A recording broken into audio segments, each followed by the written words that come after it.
What you did. Now I'm the gal that's chasing you up. Flip my lid. Come here, eager beaver, baby. Hello and welcome to Was That an Orgy? Woo! starring Charlene and Teresa Bawd, two sisters that explore the topics of sex, sexuality, gender, and sex positivity. We will also try to answer the question, was that an orgy? Yeah, we're on. Eager beaver, baby. Hey, eager beavers. What are you going to do with my eager beaver? Wait, I shouldn't look at my sister when I say that. No, don't look at me What when are you say you that. going to do with my eager beaver, baby? We have a peanut gallery here today, so yay for us. Woo! You guys better laugh at our jokes. Yeah, that's right. Good. There you go. Keep it going. Pressure's on. Yeah. Yeah, There we are on the big screen. Oh my gosh. Making it I happen. always look up there and then go, what is going on? I do with that my too. hair? Yeah, every totally. I'm like, time. oh no. Oh God. Oh, it's like Yeah. the 70s and the 80s and the 90s all like collided on my head. And Oh, you look great. Did Had you a- get a blowout? And I'm not talking about a sex No. thing. I did not get a blowout. Okay. It just looks especially like straight and floofy today. I did actually take the time to blow dry it about halfway. That's, I see it. I took some time. You look like which a is more silky than what I mermaid. usually do. A Yeah, I mermaid. hear ya. Oh yeah. Because I smell like fish. You're a mermaid, exactly. I know. You Okay. guys should smell the studio. Oh wow! Oh, I'll close my You can legs. hear the Stop ocean. complaining. I know. I was just gonna say that. You can hear the ocean. Close your clam, Knock down a For wall. It God's sake. smells like cunt in here. which we love. Let's I not forget that, love it. everybody. Yes, I we huff my own we all love the the time. cunts. We're liberating the word cunt from the bad, dirty word vernacular. You know. That's right. Yeah. See. Yeah. It's a yeah. compliment. A compliment. It's a compliment. Well, Yeah. Okay, so I'm going to stop looking at my A computer. needle pulling thread. Don't look at work. You are off work now. I am not working for the now next you hour. are Boom. enjoying yourself, Okay. being the dirty bitch you are All the Yes, time. all the time. So this weekend, let's talk about what we did over the weekend. Boy, that means I have to remember. You start. I'll 'cause- start. Okay, because me. it is what inspired the name of this episode. Oh, another orgy. And no, it Oh wasn't a my orgy this God. time. It was like parlor games with Oh. consequences. Oh, do tell. I'm always the one just like riding your coattails, being like, going like, yeah. what did you do what's this it time? really like? Yeah. Ooh. So Yeah. we played a board game, Uh-huh. which I lost terribly. The winner sitting right there. Oh, Uh-huh. fabulous. Congratulations. And in winning, the winner gets to choose like a scene that of course with consent the losers participate in. yeah. And so we received a flogging, and the number of spankies you get is dependent on how badly you lost. Guess who lost the worst? So the loser, if you're into that kind of thing, is actually the wiener. I felt like a winner. Yeah. I felt like I And you're sitting okay today. Yeah, so that no. means like, I know, yeah. Yeah, wasn't too totally rough. good. No. Yeah. No, she's a very good winner. yeah. She's a Oh, super that's good good. winner. Yeah. Wonderful. And then the other thing we were playing with was making up like kind of a tongue twister sort of thing where it was like put on your party or put on my party panties, right? Yeah. I put on my party panties. I put on my party panties. And you have to say it. Is it in my face? Okay. Yeah. Damn it. Yeah, maybe. All right, here. And maybe like do that. Like Yeah. that. I It's feel like this it's like thing a cock fights me. shark. It's like a cock. You know? If this was a cock, I would have it in a Do you much give a better blowjob position. like this? You know, I mean that's fine for a little bit, but not for the whole That's right. hour. I mean, you For the know, whole hour. fucking deep throat. Oh, For God's sake. Oh, you mean the hour podcast? Yeah, Not, the not hour- that you yeah. always give hour-long blowjobs. I mean, Isn't it's that normal? possible, but yeah. I thought that was normal. Wow. All right, I need to start looking around for a new lover. Yeah. So the game is you try and say, I put on my party panties, but you try and say it 5 times, like consecutively, really fast. And if you can't do it, then you have to start over, and you receive some flogging if you fail, right? Is there a some timeline? Spanx. Like, do you turn over like one of the little like sand, You just have to say it one right after the other. I put on my party panties, put on my party panties, put on my party panties, I put on my party panties, I put on my party panties, I put on my party panties, I put on my party panties. I think I did it. Yeah. I think you messed up on purpose. I did. Yeah. I'm hoping to receive some punishment later. No. Yeah, exactly. Cher's like, I pooped in my party pants. Oh no. Oh no. As she I sticks pooped out in her my booty. party panties. Yeah. Did you get flogged before your butt painting too? I did. That's It didn't look, again, no bruises. No, you guys are know. professionals. They're- It's very yeah. impressive. It's people who are experienced. Was it them? Yeah.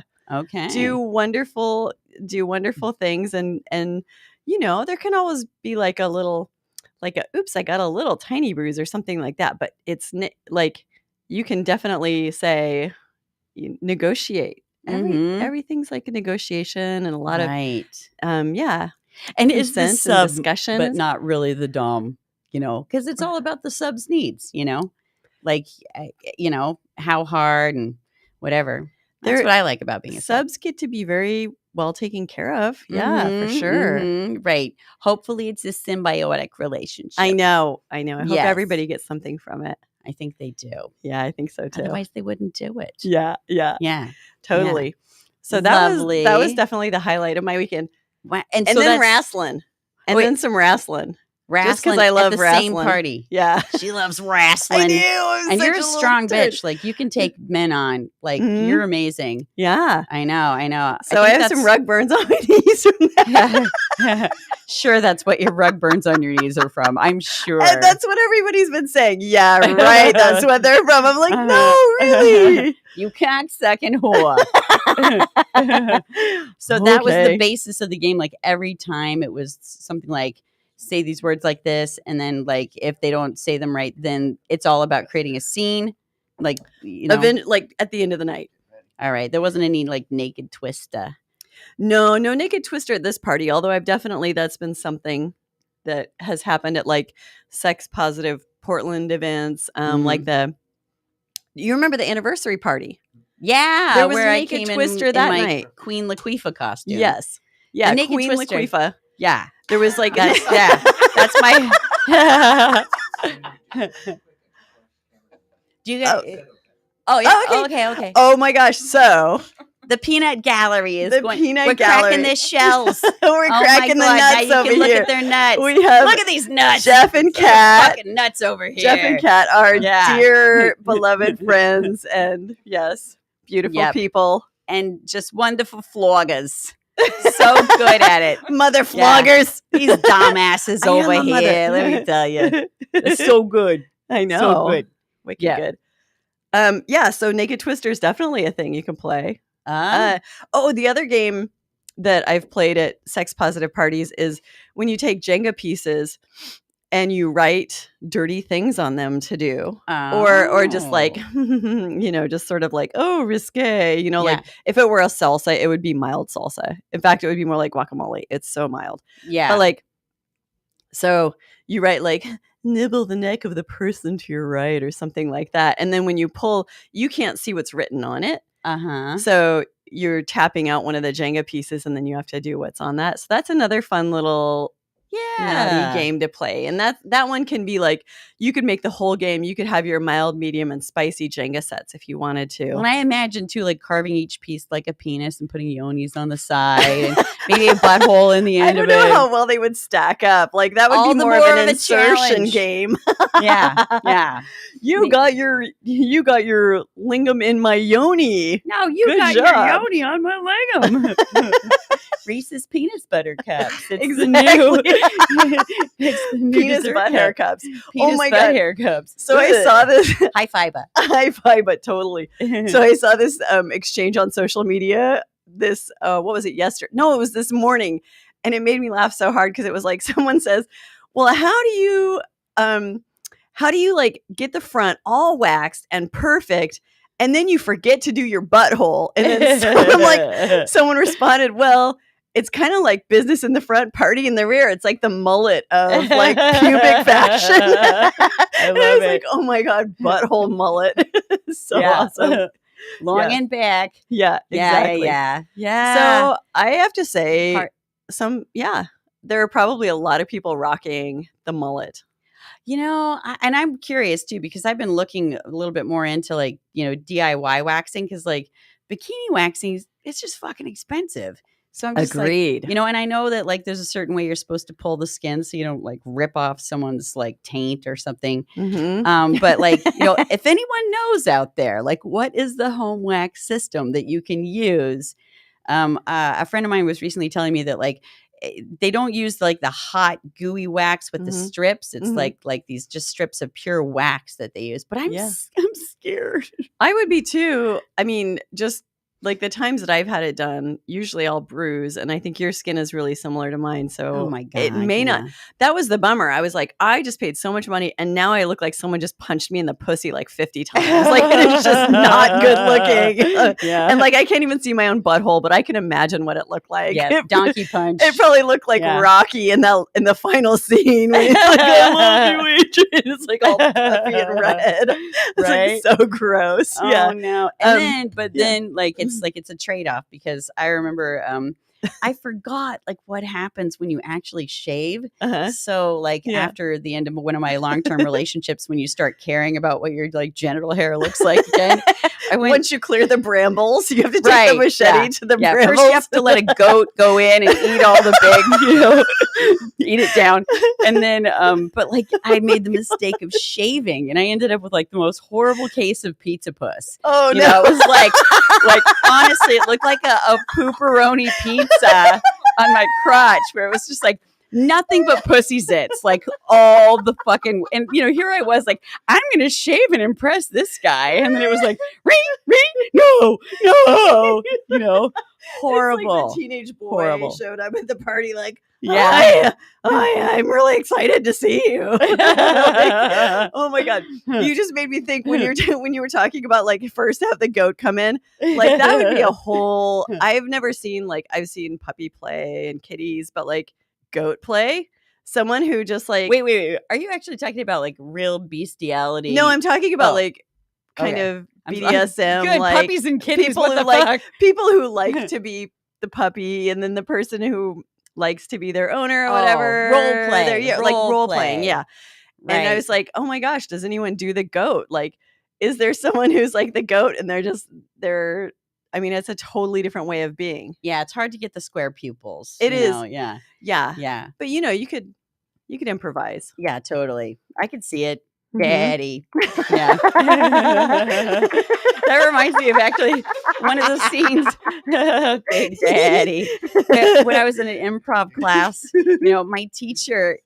my teacher was always trying to make me an improv class, always not go for the low-hanging fruit. Fuck that. It's a compulsion of mine. The low-hanging fruit's right there, though. I know, tickle, you can't yeah. And so we were in a scene, like, and you can come in and like, to a scene that's happening and just be like ambiance. So me and this lady, Sharon, we get on our hands and knees, and she's like, let's be the sheep. And so we get in our hands and knees.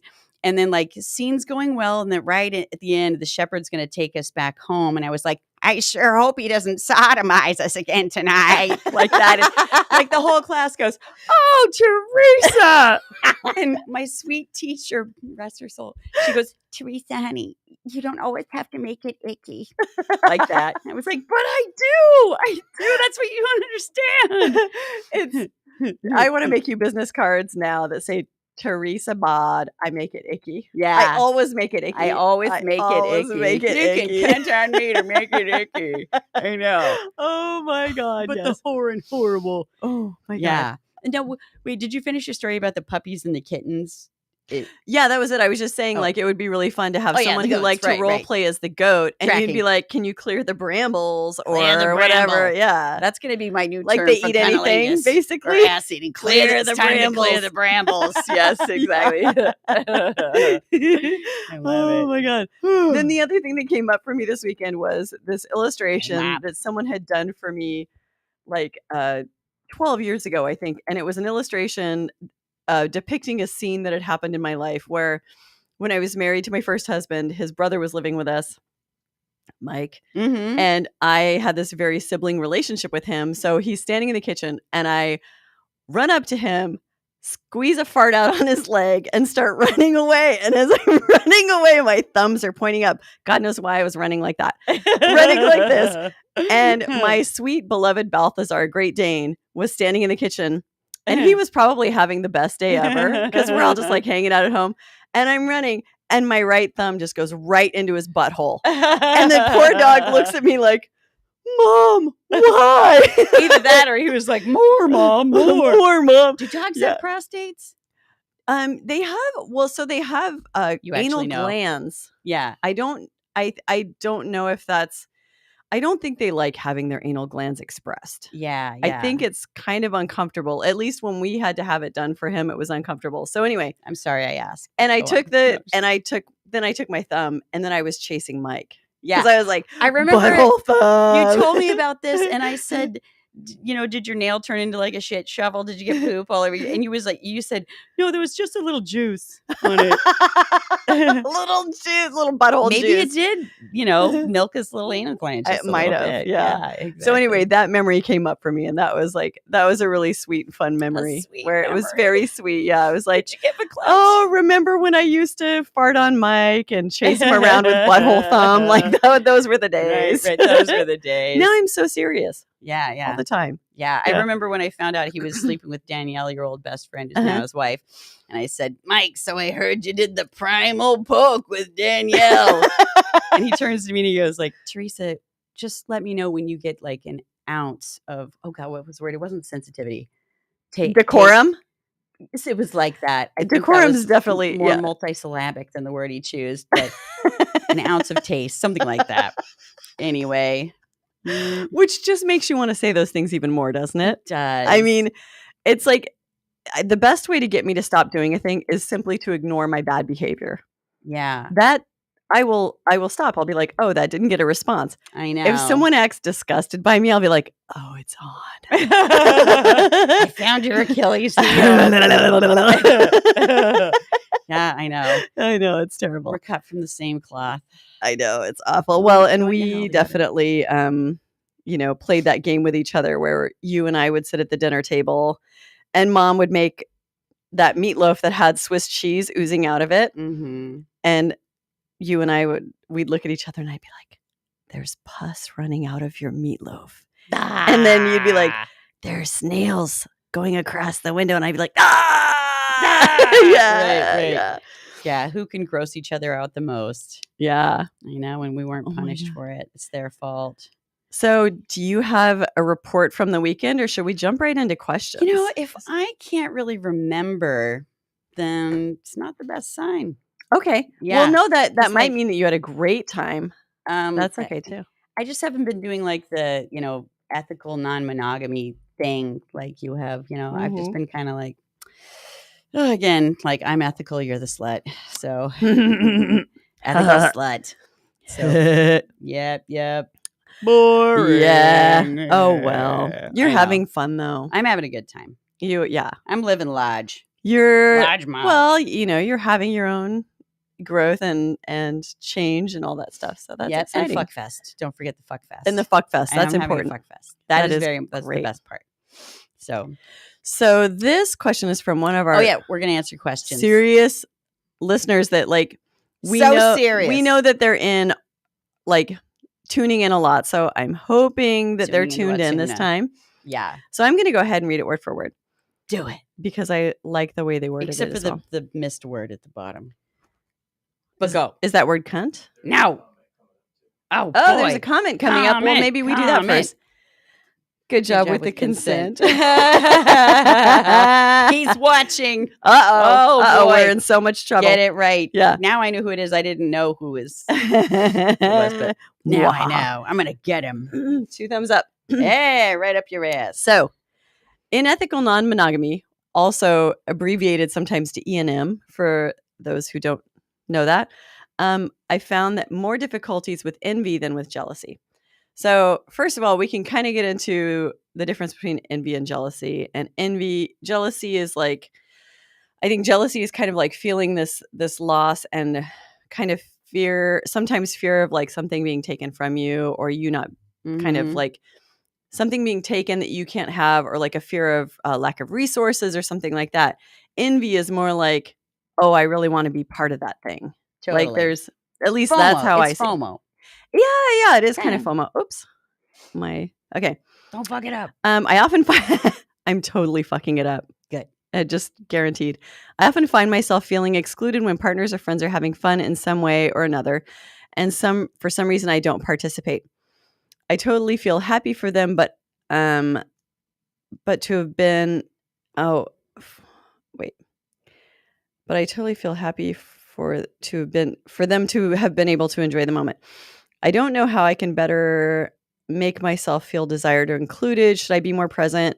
Should I be more demanding? It's hard because I don't want to interfere or be like the center of attention. Mm-hmm. So I have seen this question come up a few times where it's like, you're seeing people start having like a natural sort of connection, and you're seeing things come together. Oh, wait, I have a question, because I had a question about the question. Okay. And what I was curious about is like, I assume this person means that they're not being like invited in general to the play party versus like, I was also wondering if he meant like, is he at the play party and he's not being invited into what's happening? I assume it's the first. Okay, I was assuming the second. Oh, okay. But we can discuss, because everyone at some point will experience one or the other. Maybe we can talk about it both ways. Yeah. So first we can talk about it your way, which is you weren't even included. You weren't even invited to the thing. Right.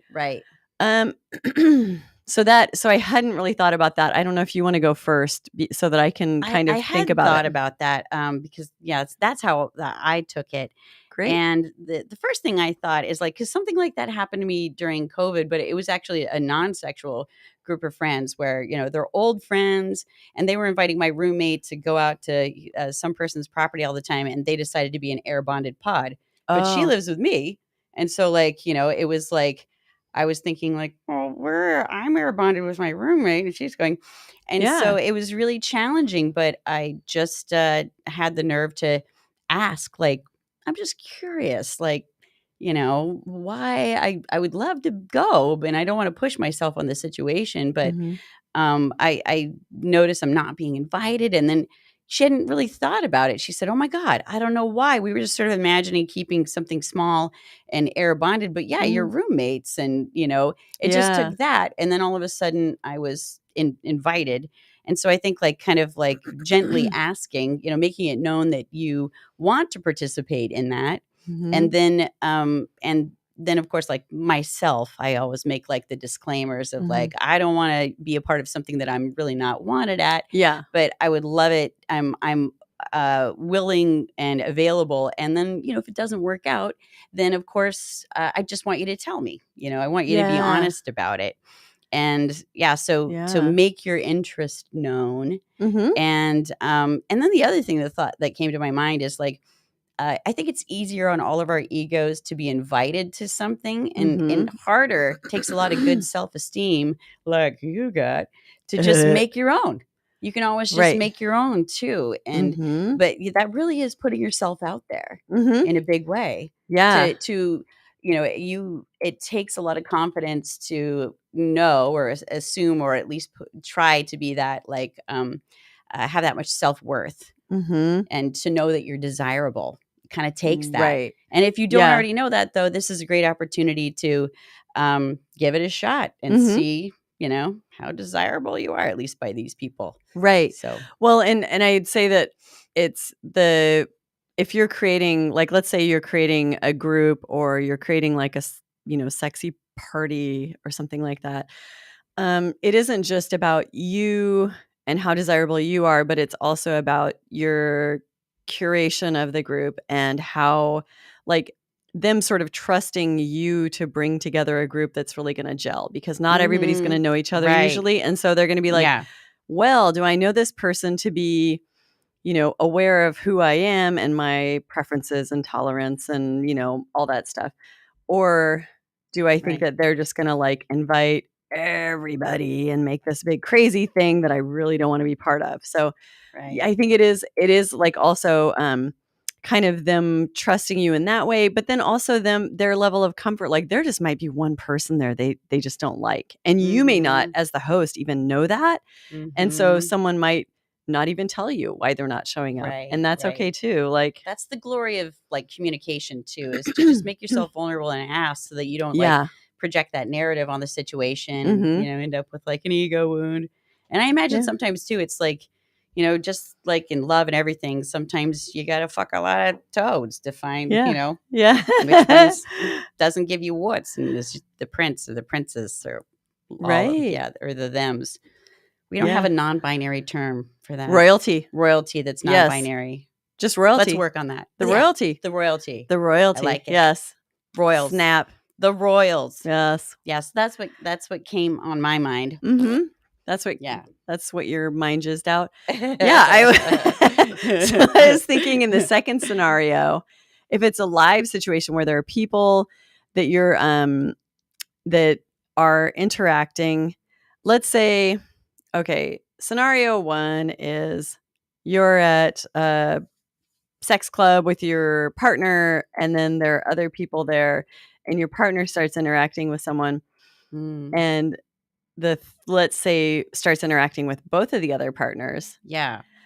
That's a really great thing to talk about beforehand. That's what I was just thinking. Yeah. Is make desires and fears and boundaries known ahead of time. Right. So before you even walk through the door of that club, you say, my fear is being left out. And so, if it starts looking like it's a thing that won't include me, just know that that's really going to be hard for me. And I can deal with it, but it's going to be really hard. My desire is to be included. And if you can wave me into something, if you're seeing me looking like I'm starting to pull back, if you can wave me into something, that would be awesome. Or to be like, oh, who's really great at cunnilingus? This guy. Right. And then get included. Right.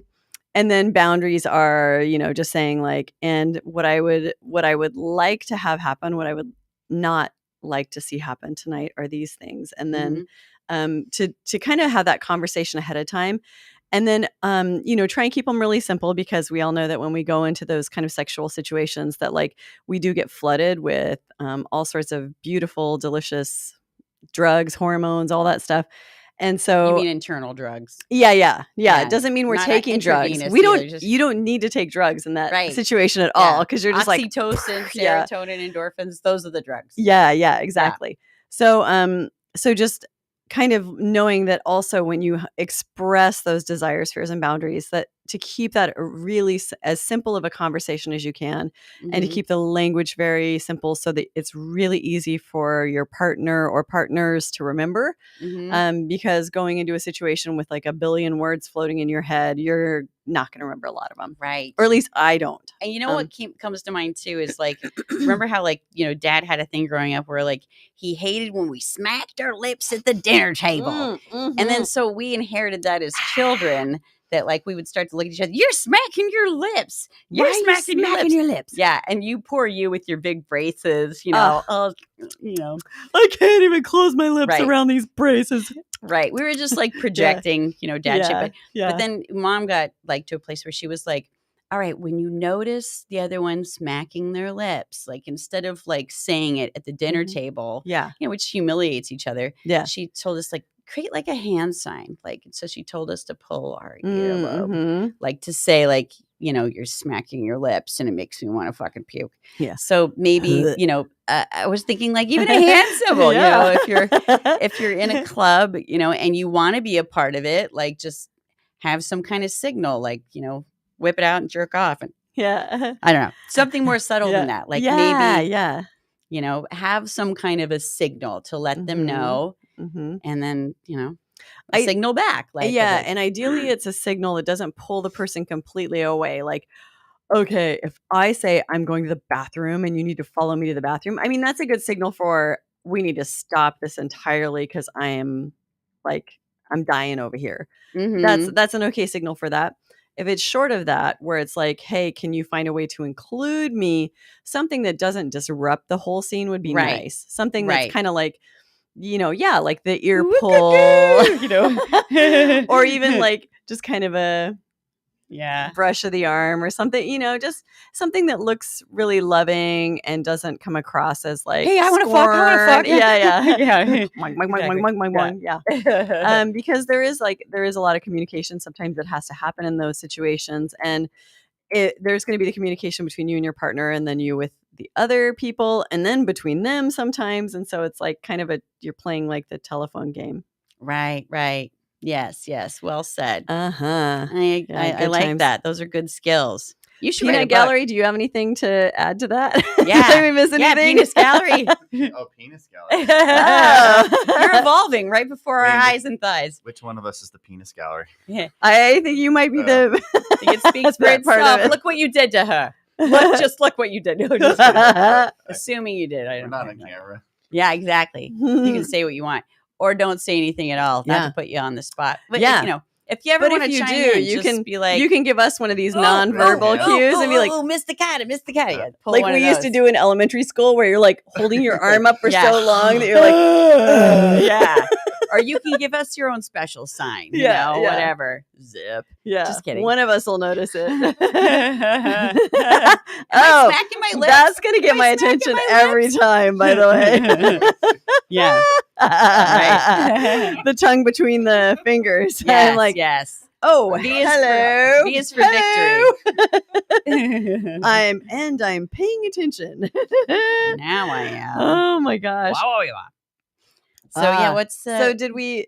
I think we covered that one. I feel like we covered it. I feel satisfied. Well, let us People know, dear you listener. guys can chime in comments. Like if anyone's like more woke than we are, just what? Not possible. I'm woke as fuck. Yeah. So I feel like we've fucking. Oh, my new thing too. My friend, your lover. He introduced this new term to me that like when something's really great, it's that fucks. So now that's what I'm obsessed with. Fucks. Like, we went clothing shopping for him, and I was like, oh no, in the shoe store, like these shoes really fuck. Those ones. That's what. Yeah. I have never heard this. This is incredible. Yeah. It's the new thing. That fucks. Yeah. So now I want to make one of my sketch comedies about Bobby Bawd. It's my cross-dressing character about a store called Shit That Fucks. Come on down to Shit That Fucks. All of this shit really fucks here. And we got the sales section. This shit used to really fuck, but it doesn't fuck as much. That's incredible. Wasn't there like a place in Southeast Portland that was called like really good stuff? Yeah, really great stuff. Miss Kitty works there. Shit That Fucks. Yeah, like that right next door. That place. The competition. Yeah. Shit That Fucks. You want really good stuff, and you want shit that fucks. We all know you want shit that fucks. That's where the snakeskin boots are. Right there. Shit that fucks. Yeah, exactly. With shit on the tip of them. Of dog anal juice. Shit that fucks. Shit that fucks. Oh my God. Sounds like a yeast infection waiting to happen. Oh my God. Okay, so this is the other question that I sent you earlier that we could talk about. Why is it? Why does it almost feel good in the moment to lash out at partners? Is it because you're making your emotions heard, although maybe unhealthfully, or is there more to it? Yes, and more to it. I'd say yes and. Me too. Yes and for sure. Yeah. Let's yes and them. Yeah. You go. Okay. You got shit? I know that shit. Yeah. So part of it is I'm going to assume that you're lashing out because maybe you're experiencing some difficulty in like maybe around jealousy or something like that, and that it feels like your partner has perhaps given you some sort of injury, like an emotional wound or something like that. And so it does feel good when you feel injured by someone to lash out and strike back at them. And in a way, it kind of turns it around so you feel like maybe more powerful. Nobody likes to feel victimized in a thing. Some people, I don't know, like some people, that's the game they play, is they like to play the victim. That, know? Yeah, that does happen. And they wait and not take the opportunity to express the emotions in a vulnerable way to give them the information they need to not do the thing, you know, and then they come out, like a victim when Yeah. they didn't actually take the steps, into vulnerability of Yeah. letting the other person know what works or doesn't work and how something's making them Yeah. feel. And it's So- really scary. I think the reason, and another reason it feels safe to lash out, and it doesn't feel safe sometimes to express just a fear or a desire, is that feels really vulnerable to just be like, exactly. well, I know that we have our separate nights, but sometimes when you're having a date and I'm not, I feel like maybe I'm less important to you and that maybe I'm not as attractive as your other partners and Mhm. and it'd feel really good to me right now if I just, if you could just tell me that I'm pretty. Yes. Yeah. Like That's that's a hard thing to say though. Like it was hard to Totally. even say hypothetically. That's the first thing that came to my mind is, in the attachment styles psychology is protest, please. Yeah. Like a lot of people that aren't really secure and don't have like the best sense of self-worth and self-esteem and know their value and they're desirable, they tend to not express their needs as easily. And so then, Mhm. the protest plea is essentially when you have repressed this acknowledging your need for reassurance to a point Uh-huh. where you start really developed a lot of like build up of fear of abandonment and scenarios in Mhm. your head. And then the protest plea is about wanting any connection at all versus none, and getting to Yeah. that victim place Needing too. attention. Like Yeah. like someone should have known, they should have read your mind or something like that, like and then you come yeah. back with this like, you're hurting me, Yeah. instead of Yeah. giving them the information ahead of time. And it's so hard if you're most of us have ego wounds. It's so hard to come forward if you don't feel sure of yourself and you don't feel desirable to come forward and say like, I really need reassurance right now. Yeah. You know, The biggest fallacy that we do in love and relationships, in my opinion, is if you loved me, you would understand me. That is Mhm. not true. Like Mhm, you mhm. can understand parts of a person, but you can't truly understand the entirety of a person. And you can't predict how they're going to react to every situation. And so Yeah. it really like that's what kind of backloads that hurt and that feeling is, well, if you really knew me, if you really loved me and knew me, you would understand and you would have known ahead of time. And that's Mhm. absolutely not true. Yeah, right. I can kind of predict based on like past behaviors how someone's going to react to something, but you never know. Yeah. And we also do that thing where we project onto other people that there's this universal way of loving, like in the way we love and enjoy feeling, how we experience love and being loved. Everyone has a different way. It's like that's what the oh God, what was that book called? The languages of love languages, Oh yeah. is all about, is that people feel loved in different ways. And so when someone's not loving us in a way that we feel loved, and we tend to love others in a way that makes us feel loved, if they're not doing that, it's easy to project that narrative that they don't love us or they don't care about my feelings. Yeah. And so getting clear about what your love languages are is really important as well. Oh my God. Yeah. Dude, I think I might Mhm. have just had an epiphany. You did? I can see it in your Yeah. eyes. Fuck. The bell. Yeah. Mm. Ding. Yeah. Yeah. So an ex had the love language of giving gifts. Mhm. And in the dissolution of the marriage, they are trying to drain me of resources. It is anti-gift giving. Oh, gotcha. Wild. Yeah, punishment. Punish. Yeah. Yeah, punish. Strange. Yeah. Wow, that was a Well- weird epiphany. Boom. Light bulb exploded with shit. The other Corn and thing, peanuts all over that light bulb. I know. Oh, sure. Clean up on Isle Teresa. The other thing that came to my mind about that was the original question was about why does it Lashing feel out. good to lash out? Mm-hmm. And the other thing that came to my mind too is like, it all leads back to communicating early enough and vulnerably enough about your needs, because Yeah. the other thing that happens, so imagine all that happens, you're not communicating, you project this narrative that someone doesn't love you, And then when you get really worked up, as soon as adrenaline enters the bloodstream, the frontal lobe shuts down. And that's like the lobe of higher reasoning. Yeah. So then you're just a shit tossing ape and your body's going into fight or flight.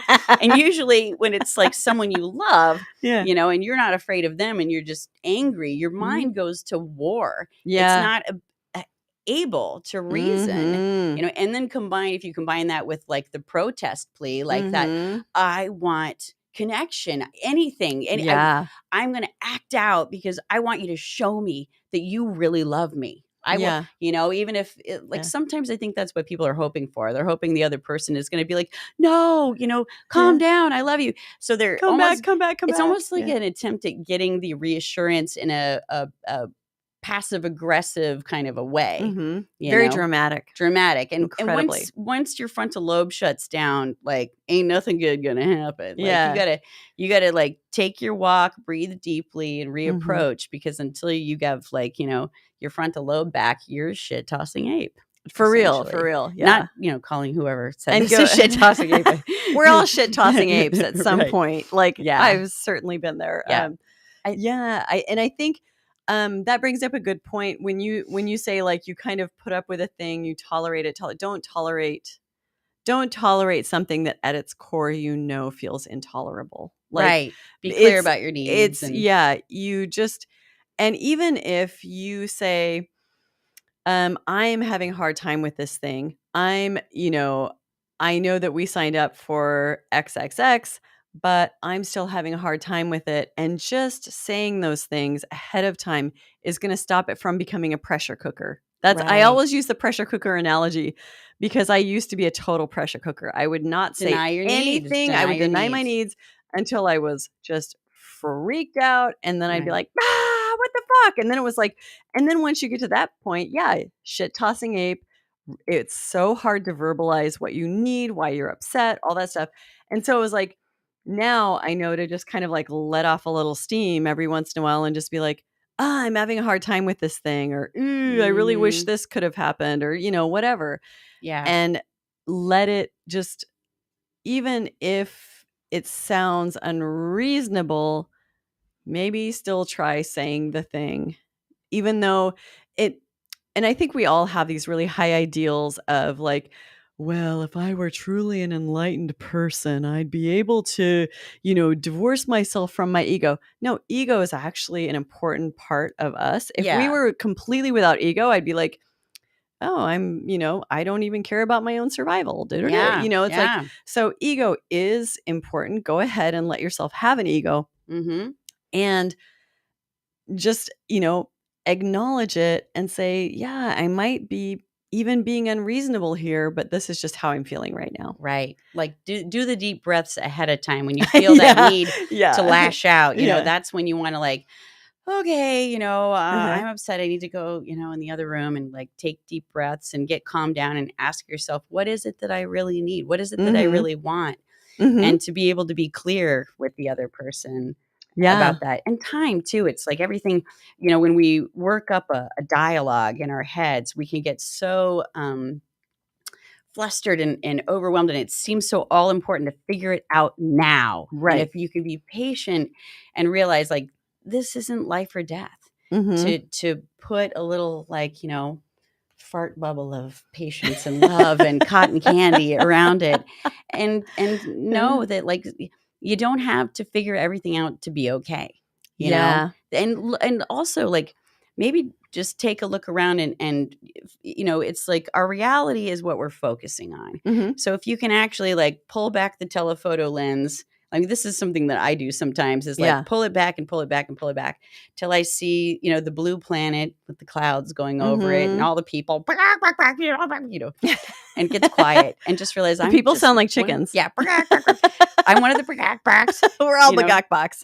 And to just put it into perspective that we're never going to get it all figured out. We're never going to get it all done. And to know that your survival, your safety, you know, your security does not depend on that. Make room for there to be like eternal, you know, not figuring it outness. Yeah.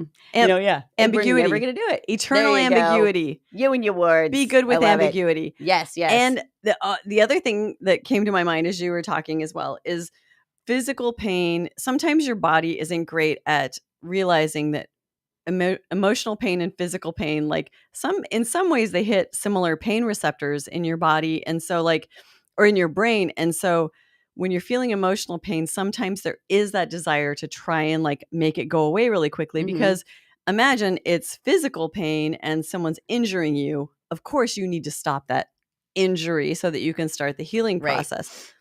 Emotional pain isn't exactly the same way, because you feel that sense of urgency, but actually waiting is better, so that you can work with a full brain. You're not just amygdala. And something I did here in one of the books that I junk on was talking about the difference between people that are more kind of I don't want to say male, female, but maybe estrogen versus testosterone dominant in their systems.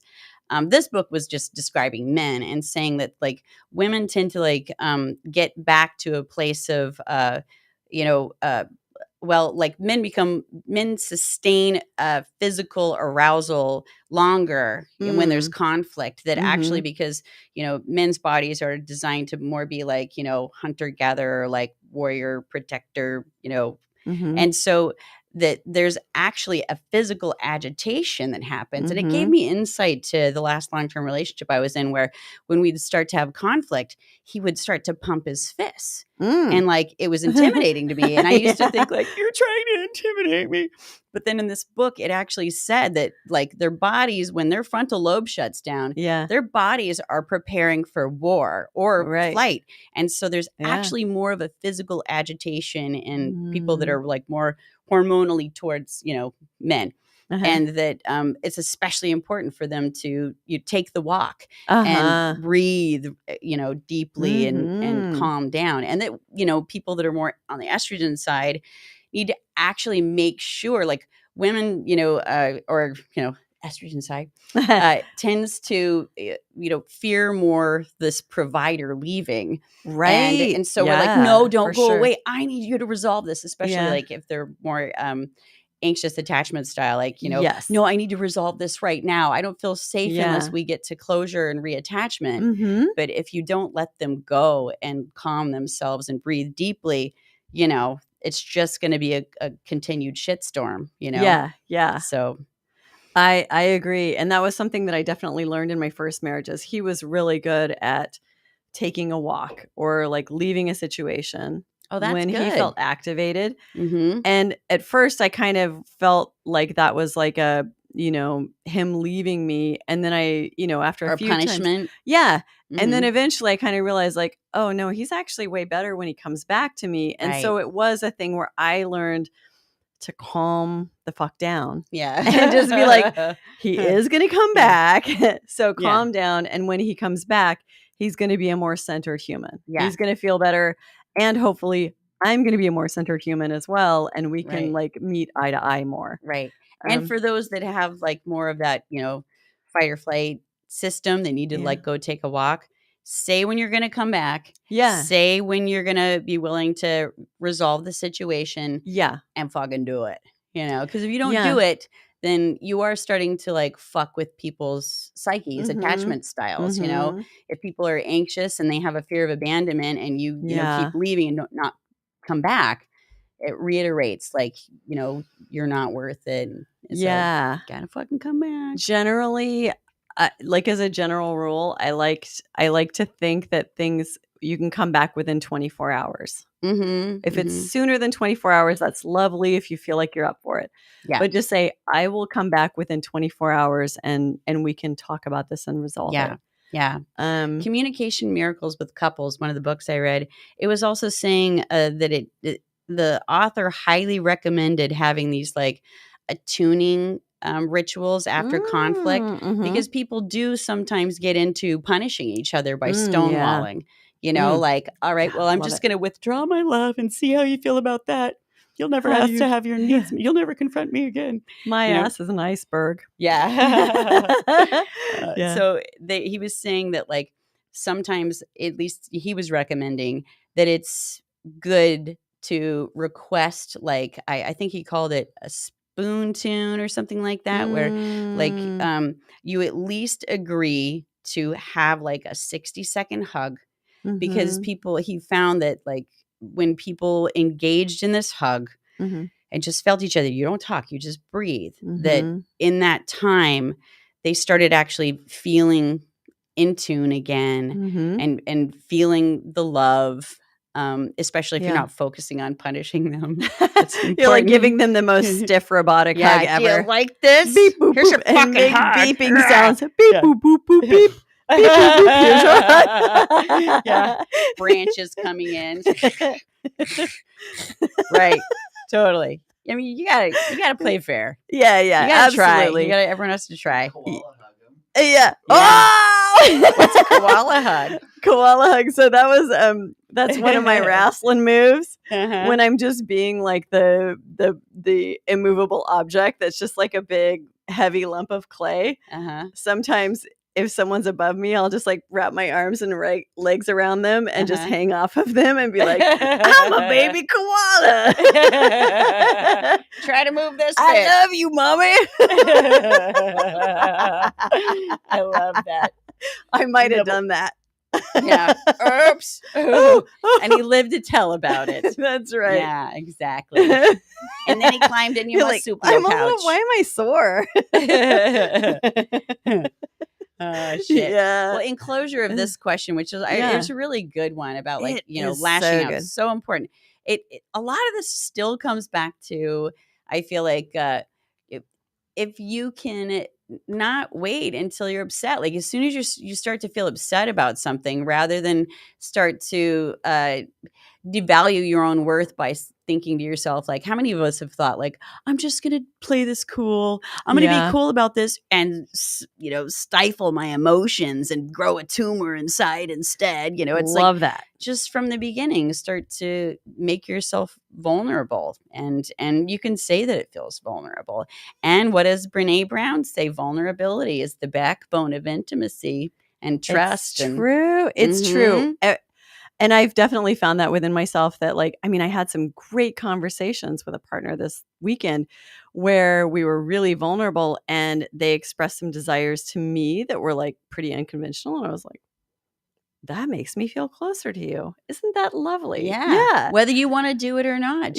Someone gives you permission Them too, voicing right? their desire makes me feel like, whoa, you let me in the next layer. Like I'm like a few layers deep now. Whoa, dude. Like anything like that where you express a desire or, a fear or something like that, it does bring people closer if you can do it with vulnerability. Yeah. And I find that often is how we begin to stair step in our depth of intimacy is by, again, it gives you permission then to be more vulnerable and, I love it. Okay, so I think we have time for one last question. And I loved this question because it is one that I've had some problems with in the past. Okay. So I'm going to nutshell it because it was a really long question. I'm going to nutsack it. Yeah. So basically it's someone who's dating is a woman who's dating a married man. They've been dating for a couple of years. The man and it's ethical non-monogamy. Okay. Everything's on the up and up. And the man and his wife have been dating they've been married for 10 years. Yeah. And they also still have a very active sex life. And so this, the person who is the girlfriend is sometimes experiencing jealousy around the wife. And knowing that they have a very vibrant sex life on top of their relationship and all that stuff. And that brings up so many great things that might have to spill into next week because there are so many different ways of, marriage and ethical non-monogamy, and then also having partners and stuff like that. And so what she was experiencing was that she had a hard time dealing with the thoughts of, oh, it's, Saturday night, which is the night when they're together and they have great sex and they're so together and all that stuff. And so there was one time I have recently. to ask a clarifying Yeah. question too. I assume that she's not seeing anybody else. This is It- her mainstay. She didn't mention seeing Okay. anyone else, and so I'm assuming that that's the case. Okay. And I guess the wife was out of town for a while. She came back. The husband and wife had a beautiful reunion, and he sort of mentioned it to his girlfriend, who's the one who wrote the question into us. And she's like, and I'm having a really hard time because he told me about how, they had a great weekend because they hadn't been together for a while. And then I was trying to be the bigger person. And so I asked, oh, tell me about it. And then they had serious regrets right afterwards. Oh no. Yeah. So it's like, and I empathize so much with that because I've totally done the same thing. I'm like, I'm a big enough person to take that. And then it's like, and then you kind of go like, well, wait, you had the best sex ever with your wife? And but oops. you've never told me that we've had the best sex ever. And so it's like so it starts getting into that sort of like comparing thing. Yeah. And comparing is super dangerous for relationships. And absolutes are best sex ever. Absolutes are also dangerous. Yeah. It's or you should always disclaimer that by saying the best sex I can actually remember in its entirety, or the best sex I've had. Just leave that part out. Yeah. That's a good thing to leave out. It throws gas on the fire of competitiveness. Yeah, exactly. We all want to be the best, right? Like we want to be the favorite. It just makes us feel more secure. Yeah. Although I think some people would rather not be the favorite, but that's like a totally different thing. Right. They're like, give me more space. But maybe deep inside they still want to be the favorite. Maybe they want to be the most desired because they're giving so much space. Right. I don't know. I don't know, but yeah.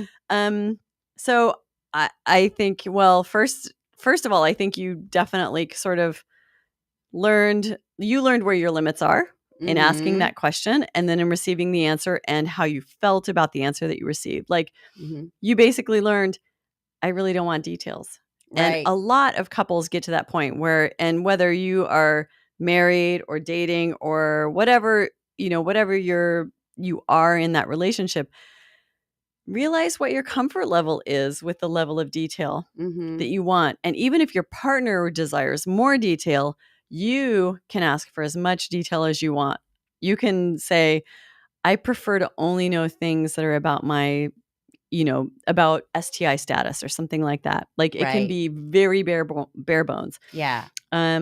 So I think you kind of learned where your comfort level is in asking that question and receiving the answer. Yeah. Yeah. I think that's good advice.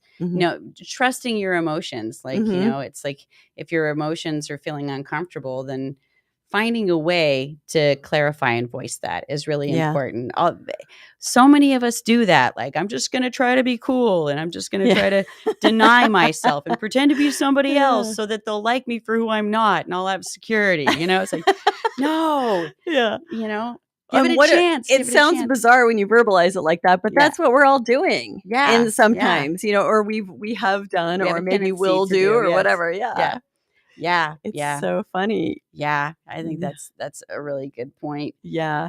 And I would say, like, in general, the more you can understand and appreciate the relationship that he has with his wife, and just say, like, yeah, that is their relationship. And if you're at its root, if you're not okay with their relationship being loving and passionate and sexual, then maybe that's not the best relationship for you to be in. Yeah. And really, really like dive into that and be brave about, like, how do you feel about that? Do you need to be number one? If you need to be number one, this isn't the best situation for you. Right. And that's perfectly great. Yeah. I think that's a really great point as well. I was thinking the same thing, is like, maybe this isn't the best situation for that person. Because like the other person you were talking about who doesn't want to be the favorite, who's like, good, personal space, finally, at last.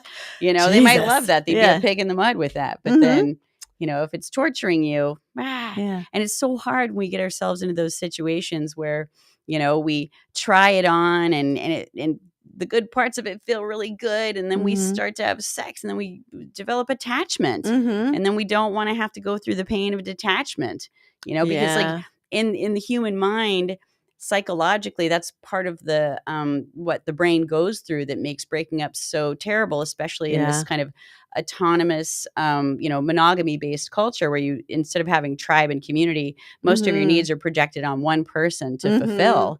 And so then, when you go through that detachment period, your brain kind of lives in a fight or flight period for a while of like, we're going to die if we don't stay in contact with this person. We're going to fucking die. Yeah. Because all your needs are being, it's survival level shit. Yeah, totally.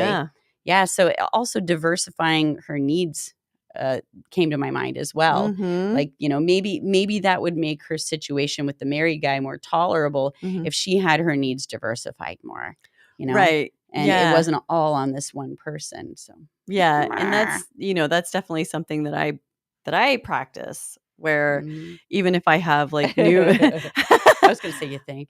Well, yeah. But even if I have new relationship energy with someone and I'm like, super excited a lot about them, I'll still make sure that I am seeing people that I've been with for a long time, or seeing making sure, because first of all, new relationship energy does burn off eventually. And so you don't want to have burned every bridge in the past and go like, oh, you're my old toy, I have a new toy, like you have to realize that stuff is very chemical and driven by chemicals and hormones. And it's like spinning plates, Yeah. You got to keep the plates spinning, unless you want them to fall down and crash. Well, I read the term old relationship energy or established relationship energy, and I think that's also very important and beautiful. It is like a cozy blankie you can like wrap yourself in. Right. Yeah. To not have that crazy, we were talking about rats hitting the button, the dick button, dick.